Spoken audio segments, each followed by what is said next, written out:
Assalamualaikum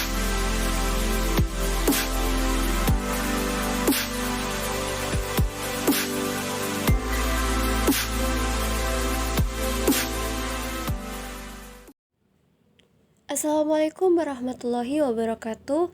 Halo semua, dengan Kak Sabrina di sini akan membahas mengenai pendekatan saintifik dalam pembelajaran matematika.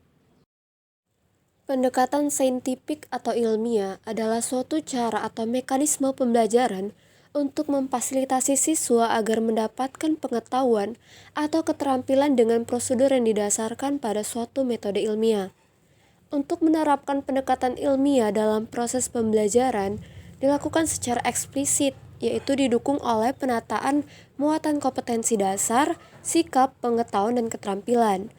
Penerapan pendekatan ilmiah dalam proses pembelajaran matematika tidak cukup hanya didukung oleh penataan kompetensi dasar, namun juga diperlukan adanya kesamaan persepsi di antara para guru matematika tentang makna dari tiap langkah pendekatan ilmiah.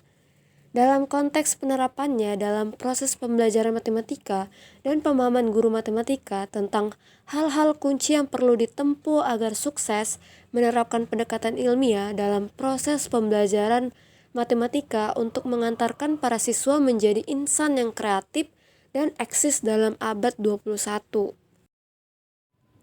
Adapun langkah-langkah pendekatan saintifik. Yang pertama, mengamati, yang kedua menanya, yang ketiga menalar, yang keempat mengasosiasikan, yang kelima mengomunikasikan. Yang pertama mengamati pada tahap di mana guru memancing peserta didik untuk mengaktifkan indera pada tubuh dengan atau tanpa alat.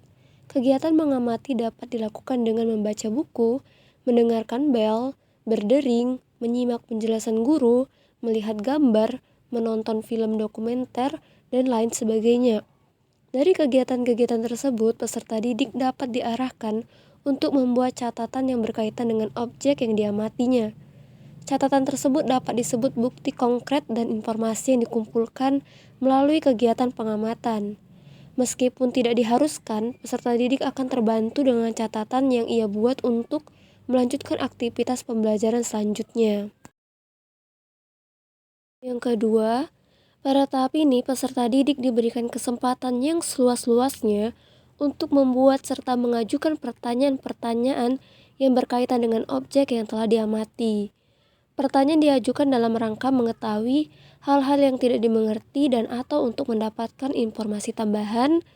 Guru berperan membimbing siswa untuk menggunakan kemampuan berpikir tingkat tingginya dalam menghasilkan pertanyaan-pertanyaan. Yang ketiga, mengumpulkan.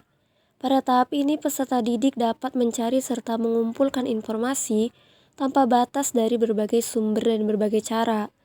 Pada tahap pengumpulan informasi atau eksperimen, terdapat banyak aktivitas belajar yang dapat dilakukan oleh peserta didik. Misalnya, membaca buku, melakukan eksperimen, memperagakan gerakan-gerakan baris berbaris pada saat upacara bendera. 4. Mengasosiasikan. Pada tahap ini, guru dapat membagi peserta didik dalam kelompok belajarnya, guna memproses informasi yang sudah dikumpulkan. Dalam kegiatan ini dilakukan dengan saling menginformasikan ide bersama kelompok belajarnya. Kegiatan ini berguna untuk menambah keluasan dan kedalaman sampai kepada pengolahan informasi yang bersifat mencari solusi dari berbagai sumber yang memiliki pendapat yang berbeda sampai kepada yang bertentangan. Yang kelima, mengomunikasikan. Pada tahap ini, guru mengarahkan peserta didik untuk menyajikan laporan atau menyampaikan hasil temuannya berdasarkan hasil analisis baik secara lisan maupun tulisan. Hasil tersebut disampaikan di kelas dan dinilai oleh guru sebagai hasil belajar peserta didik atau kelompok peserta didik tersebut. Terima kasih sudah menonton sampai akhir video ini. Semoga dapat bermanfaat bagi kalian semua. Wassalamualaikum warahmatullahi wabarakatuh.